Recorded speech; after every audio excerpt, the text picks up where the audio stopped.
Aku sebel banget nontonnya sebel. Makanya terlahir konten ini. Selamat datang di Aska Review Movie bareng saya Aska Goldi.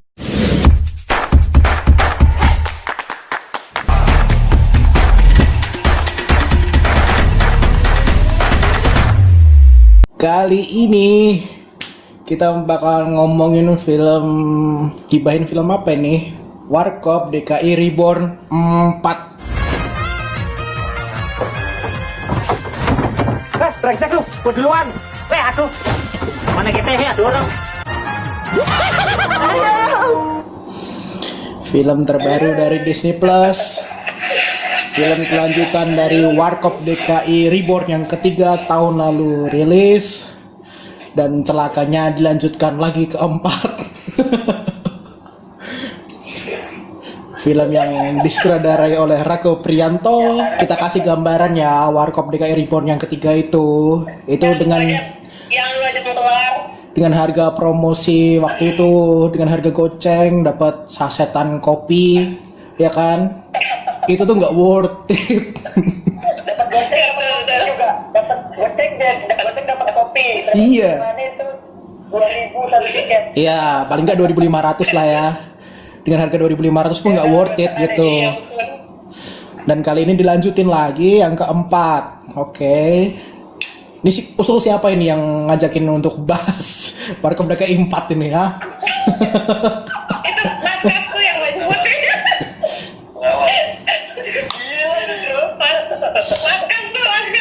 Aduh. Langsung. Gua sebenarnya gue idenya mau ngajak tim gibah kita begini, mau ngajak untuk menggibahin film salah satu, kalau dibilang legend ya, Warkop DKI itu udah legend banget. Namun ternyata gue lihat di sini sinopsisnya gini kan, berawal dari yang pertama di Warkop DKI Reborn 3, si Dono Kasino Intro ini atau si Aliando, si Adipati sama Ranji ini jadi agen mata-mata untuk mencari salah seorang pemalsu uang ya, apa sih namanya, dibilang pemalsu uang lah ya, Masih peduli sama sinopsis nih? Nggak langsung dikata-katain. Kita kan sinopsisnya dulu. Oke. Sinopsisnya dulu kayak gitu kan, money laundry, terus kemudian dia tiba-tiba entah kenapa tiba-tiba langsung ada di Maroko ya. Iya. Maksudnya ya. Maroko. Ya, padang pasir. Maroko di padang pasir, dan sedikit absurd. Sedikit. Oke. Maksudnya yang pas datang ke Maroko doang, bukan semuanya kan. Sedikit absurd karena pertama mereka ini Indonesia bertiga, terus kemudian dihajar dengan bahasa Arab dan dipaksain dengan bahasa Arab dan dibalik, kemudian ditambah lagi sama Inggris, itu udah wah, jalannya kemana gitu. Hips.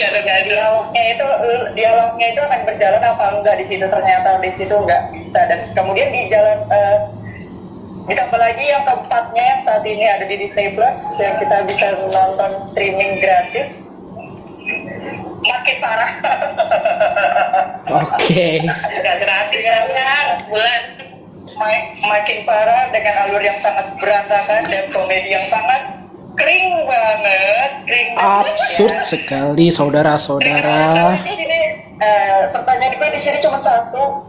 Ini kualitas Om Indro yang tadi di grup udah gue ngomong ya, mungkin gue tanya sama kalian gitu. Ini kualitas Om Indro yang menurun sebagai komedi legend lah ya, atau kawakan, atau memang dari masing-masing case-nya? Oke. Aku penggemarnya Om Indro sebenarnya. Oke. Wah, Jadi dari aku ya. boleh. Iya, kalau dari aku, memang kalau dari cast ya, aku lebih suka yang kedua ya, yang ada di mana, terus ada Vino Bastian, itu menurut banget ya itu. Tapi kalau yang di sini aku cuma seneng Randy-nya aja sih, lebih ya lumayan lah dia. Tapi kalau Aliando itu kayaknya maksain banget. Kelihatan cara dia artikulasinya pun jadi kayak ganggu kan? gitu, kayak orang sengsara gitu, mau ngomong aja kayak dipaksain. Iya, cocok. ganggu banget. Dan itu mengurangi kelucuannya gitu kan, karena dia kita ngeliatnya aja udah kurang nendang gitu kan. Cuma aku yang lucu itu pas mereka lagi joget-joget tuh lucu. Joget-joget yang mana nih? Joget-joget bertiga itu. Kan bukan di padang pasir kalau nggak salah. Yang bertiga, nyanyi apa ya lupa. Itu lucu joget itu. Aduh, iya, aduh hai itu ya, bener-bener. Itu lucu itu. Jangan ngomong lah, kalau nggak ngomong mereka lucu. Mungkin itu ya wallpaper yang mereka berempat. Sebenarnya ini ya, sorry nih, tapi itu kalau aku tuh pro sebenarnya, seneng. Oke. Filmnya. Iya, pro filmnya gitu.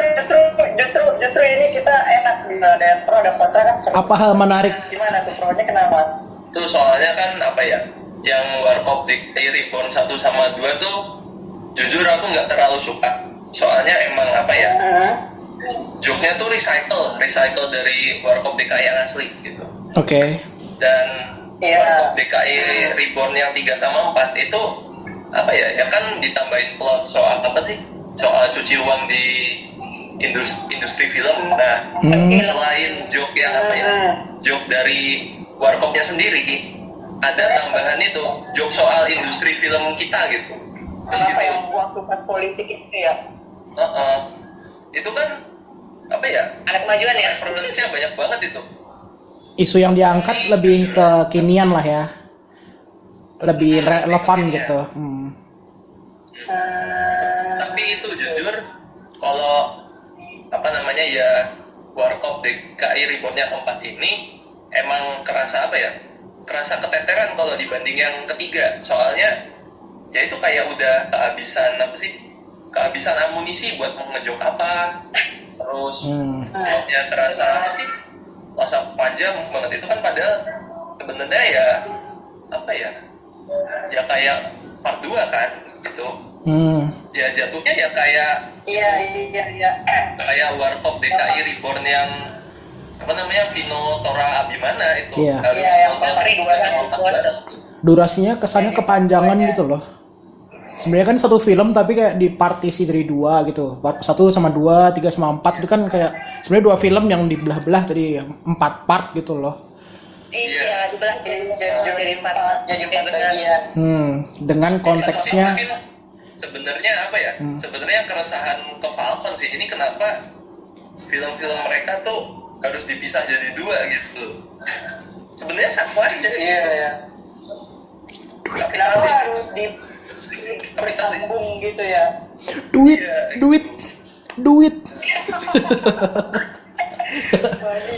Gimana caranya buat produksi satu film tapi uangnya datangnya 2 kali. Tanpa mendiskreditkan Warkop dan warisannya dan nama besar grup trio ini, jadi nggak mau ngatain Dononya, Kasino, Indronya gitu, tapi lebih ke production value-nya. Si Falcon ini membawakan IP besar dan warisan ini seperti apa gitu, dengan aktor-aktor yang memerankannya. Itu kesan pertama ya. Apa ya, satu kata ya, Dalamannya lah ya. sampah. Nggak tahu nih, aduh. Jadi gini loh, apa ya, mereka tuh membuat Warkop kan tujuannya untuk merespek gitu kan, menghormati Warkop, terus habis itu meregenerasi gitu.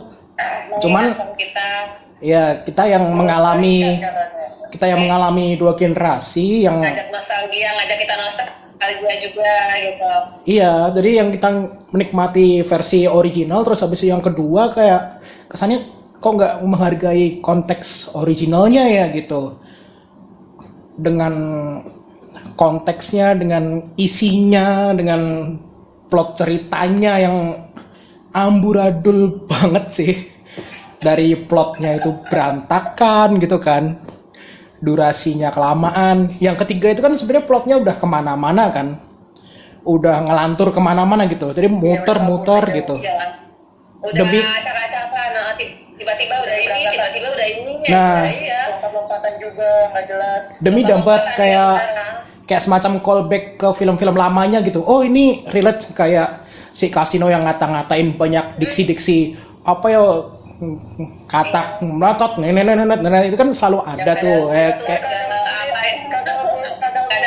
nah itulah itu kayak plotnya itu diputer-puter demi dapat dimasukin jokes lama nih bisa nih gitu.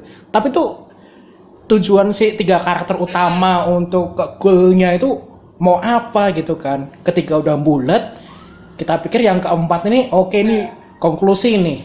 Nggak boleh ada muter-muter lagi untuk dapetin tujuannya ngurusin si perfilman Indonesia yang carut-marut kayak gitu kan. Ternyata kenapa masih muter-muter lagi, masih berantakan di mana-mana gitu kan. Karakter yang nongol banyak banget dan nggak penting. Aduh. Dan yang ketiga itu kan ada si Bimo ya, Ganindra Bimo, ya kan? Iya, Ganindra Bimo. Nah, jujur di film yang keempat ini kan nontonnya nggak sampai full nih, karena nggak kuat nih kan sama durasi 2 jam teman bisa nonton 1 jam nih. Dan nambahin tangan kamera ya. Nah, 1 jam itu, Seburuk itu kah di mata Aska? nah 1 jam pertama itu udah nungguin nih si Ganindra Bimonya mana gitu kan. Kok nggak ada? Gimana ceritanya nih, mau fokus kemana gitu kan. Udah akhirnya cuman sketsa komedi lagi, slapstick nggak penting lagi, dan jokesnya udah nggak relevan lagi gitu. Jadi Ya benar, joknya nggak relevan banget itu. ya udah nggak bagus lah dimasukin ke sekarang gitu kan, dengan bahasa campur-campurnya Indonesia Arab gitu, jokes Arab yang bahasa Indonesia entah skripnya nggak jelas, alurnya nggak jelas, aduh. Udah itu aja lah. Sampah. Kita di sini bertiga ada yang suka aja juga. Sebenarnya memang kalau untuk angkat politik perfilman yang tadi Mas Gali bilang bagus, sebenarnya memang bagus perfilman Cediwang itu. Jadi nyentil ya kan, sedikit nyentil yang waktu itu kalau nggak salah kasus dari pihak mana gitu pernah ada yang kayak gitu juga deh kalau nggak salah. Coba Pasca balik lagi ke situ. Cuma sebenarnya kalau mau dibilang ada pro-nya ya paling kalau dari gue pribadi menurut gue kayaknya Om Indro juga udah menurun kualitasnya dalam konteks komedi yang saat ini kan. Ini mereka jujur gini, ini mereka yang ngarahin pasti kan Om Indro. Nggak tahu, mungkin kayak Om Indro kayak cuma sebagai talent aja sih, talent sama konsultan aja. Tapi kalau untuk kayak penulis naskah, bukan nyarahin dalam arti kata syuting kayak gitu, bukan maksudnya bukan nyarahin naskah, tapi maksudnya nyarahin penjiwaan masing-masing karakter kelompok. ya Bener aja, enggak maksud gue gitu. nggak tahu sih. Yang ngarahin ini saja di Om ya kan. Cuma mungkin Om Indro mungkin udah ngasih sesuai porsinya mereka. Kalau yang gue lihat di film 1 kedua, jelas Tora, Abimana sama Vino itu jam terbang lo dijauh sama yang mereka yang saat ini lah. Apalagi si Randy dari G main ke film kan itu udah itu udah ini juga di awal juga kan. Ya kan Nyinggung juga. Karena gitu masalah itu aku pengen bahas Mbak. Terus jadi mungkin porsinya sama Om Indro dikasih ini Vino lo segini dulu ya waktu yang Warkop 1 dulu. Abimana lo segini, Tora lo segini. Jadi itu lo yang tinggal lo yang mengekspresikan karakter si Dono, Kasino dan Indronya gitu. Nah kan balik lagi ke sini namanya si Adipat, mungkin dari Om Indronya udah ngasih nih sekian gitu. Tapi merekanya jadi nggak bisa mengekspor dengan gimana ya, kalau menurut gue nggak bisa mengekspor bahwa Dono tuh nggak kayak begitu, Kasino tuh nggak kayak gitu yang kita tonton, dan Indro pun juga nggak kayak gitu yang kita tonton. Permasalahannya mungkin karena apa ya, mereka nggak bisa memasukkan soul-nya Dono, Kasino, Indro tuh ke generasi yang sekarang gitu. Mungkin kalau kita lihat yang pertama kita bisa lihat Vino itu Kasino tuh kerasa banget gitu. Ya kan? Mungkin lemahnya cuma di Tora jadi Indro lemah. Tapi yang lainnya tuh bisa ngangkat soul yang lain. Tapi yang ketiga yang ini, Tapi 3 generasi baru ini lemah semua gitu. iya lemah semua betul. Jadi makanya gue bilang apa mungkin Om Indronya yang kelalaian karena makanya gue bilang kualitasnya menurun atau memang mereka bertiga ini yang memang nggak bisa. Tapi kalau untuk Aliando, Adipati untuk acting di film lain gue so far oke ya. Ada beberapa yang ibaratnya filmnya bagus, yang ibaratnya mereka nah untuk menghidupkan salah seorang legenda itu memang nggak bisa dengan cara main comot-comot gitu atau nggak pilih ini kayaknya begini enggak. Iya benar. Iya. Tapi harus ada proses cross checknya dulu, harus ada Pendalaman karakternya itu loh. kita Entah waktunya kita gitu. karakternya dulu. Nah makanya gue bilang kenapa Om Indro nggak mau nerusin Warkop dengan cast yang ibaratnya yang kemarin yang ibaratnya porsinya pas dan ibarat yang kedua ya inilah Warkop bisa dihidupin lagi sama mereka bertiga itu gitu loh. Tapi justru malah Om Indro nekat untuk nyari 3 baru dan dengan kalau menurut gue sih gitu karena kan produsernya juga Om Indro juga kan. Ya nggak tahu kalau bagian. Produser film ini juga Om Indro juga kan. Aduh lupa sih. Ya. Nah, yang nyentil yang tadi di awal-awal pertama kali, aku pikir gini loh Mbak, ada Tora nih, jangan-jangan nanti ntar di film nextnya itu akan ada Inola juga. Oke, poin plusnya cuma ada di situ. Jadi maksudnya, crossover doang. iya di situ, Ya, crossover, itu jadi kayak semacam gitu. Aku pikir kayak gitu loh, wah Iya, seneng dong, karena aku udah seneng loh, sumpah. Jadi mungkin yang keempat ini akan didoublein sama mereka masing-masing lagi gitu loh. Iya. Karena nggak cuma di awalnya doang. Ternyata Hal menarik dari sini tuh cuman itu doang, teasernya doang. Dari ada Indro 3 generasi di situ, terus habis itu celak-celakan ngomongin Niji nggak 1 tahun nggak manggung, si Toranya terlalu tinggi, gitu kan? Bagus tuh. Mereka ngerostingnya tuh oke, dan itu wah ini komedinya dapet nih gitu. Nah setelah filmnya mulai, aduh. makanya gue pikir wah apa mungkin nanti ntar di pertengahan mereka akan kayak gini lagi Kolaborasi. kan ya kan ketemu sama Vino juga jadi maksudnya kayak special mystery guest-nya gitu special cameo gitu bener cameo yang ibaratnya kita akan kagetnya ada mereka lagi bertiga terus ketemu sama si Aliando sama Adipati Jamaran itu keren itu pasti bagus itu di situ doang Oke. kita akan bisa menolong film itu. Ya. Coba langsung ke fokusnya deh. Kalau masalah si Galih ini, nah kalau si Galih ini kan tim yang pro nih. Dari segi cerita aja, kita fokus ke cerita. Kita udah tahu karakternya gimana kurangnya, dari plot story-nya, dari alurnya. Apakah kalian puas? Termasuk Galih nih. Dari segi yang positif dengan film ini, Iya. gimana? Kalau emang ya tadi kan udah aku bilang tuh, kalau Reborn 4 jujur aku nggak puas. Pernah panjang banget. Oh. Iya, ending nggak banget gitu ya. Mungkin Aska belum nonton ya. Spoiler. Baru kali ini nge-review film, belum nonton filmnya. Soalnya gini, udah gitu di ending dia si Inka bilang aku hamil sama si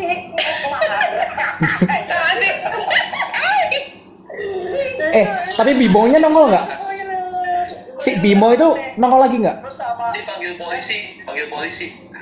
Oh, sumpah yang sangat gue nggak suka banget di film Warkop ini mereka syuting di Maroko ya kan musik Arab tapi ini lagunya lagu Siti Badriah emang lagi Udah nggak relevan lagi. Mungkin harus tayangnya tahun kemarin ini. ya ngomongin tentang Maroko nih. Ngomongin tentang Maroko, dia kan kayak perpaduan budaya kan. Tapi kesannya kok apa ya? Orang Indonesia yang ke Maroko, tapi konten bahasanya, konten para pemainnya itu bisa 80% orang sana semua gitu loh. Itu yang lumayan ganggu loh. Misalkan kayak film apa sih? MIB yang kemarin internasional itu kan juga di Maroko kan ya. Nasional, betul. Nah, itu kan Iya, yang dia pakai. mereka ke Maroko tapi cuman ambil konteks budayanya paling 10%, bahasa mereka 10% gitu loh. Tapi konteksnya tetap bahasa Inggris, tetap yang kita paham. Yang di ininya English. Iya, nah di sini itu kenapa bisa 80% bahasanya bahasa sana semua, Arab semua. Bahasa Maroko, bahasa sana. Dan si Warkop ini tetap Iya, makanya tetap ideal dengan bahasa Indonesianya dan dialognya tuh nggak nyambung, sini ngomong Arab, sini ngomong Indonesia tapi saling ngobrol gitu. Hah? makanya Itu nanya beringgris. Skripnya nggak jelas cuy. Hidupin susah itu. di awal gue bilang kayak gitu, ini dia syuting di Maroko, Ah. tapi omongannya bentar ya, lu Betawi kan? Iya kan? Ibaratnya sih, Ganggu loh. ya kan? Betawi, terus kemudian dicampur sama English, maksudnya arahnya kenapa gitu kan? Untuk percakapan mereka aja, dialog mereka tuh gak ada yang nyambung, jadi tapi seolah-olah dipaksain gitu. Ngerti. Mungkin kalau rating berapa ya? Kalau Warkop, kalau yang 3 kan itu belum mau kasih sih, kalau official mungkin 6 ya. Cuman kalau yang 4 karena emang nggak lebih bagus dari 5, kok dari bagus dari 3. itu sih 4,5 lah. 4,5. Maksudnya yang bagus. Nah, mau ngasih berapa? Kalau aku sih, aku ngasihnya 6 dari 10. 6 per 10. Jadi komedinya ini masih ada yang bisa dinikmatin dan ada yang udah nggak relevan lagi dan kebanyakan yang nggak relevannya, makanya bikin kayak nontonnya tuh garing gitu. Nah, oke, Kesimpulan kalau sama- skor, aduh, Kesimpulan sama skor, 1 dari 10. ya ada pokoknya gitulah, intinya absurd banget kesimpulannya. Ya, kesimpulan tambahan ya cukup 1, 2, 3, 4 udah. Kalau mau kelima itu udah sangat-sangat nggak masuk akal, semakin Jangan. pokoknya berhenti di sini. Lanjut, Itu udah yang cukup. kedua aja deh. Itu aja. Masih ada cara lain, media lain untuk mempromosikan, mewariskan Warkop DKI itu ke media lain gitu. Nggak perlu dalam bentuk film yang dipaksakan kayak gini gitu loh. Iya, Kasih ke orang lain gitu ya, 2, 3, bukan Falcon. Ya biarkan jadi original aja, nggak usah di remake, nggak usah diapa-apain gitu. Gak usah diapa-apain. Diputer ulang, direstorasi tuh malah lebih oke daripada mereka recast ulang gitu-gitu. Aduh, nggak, udah cukup gitu.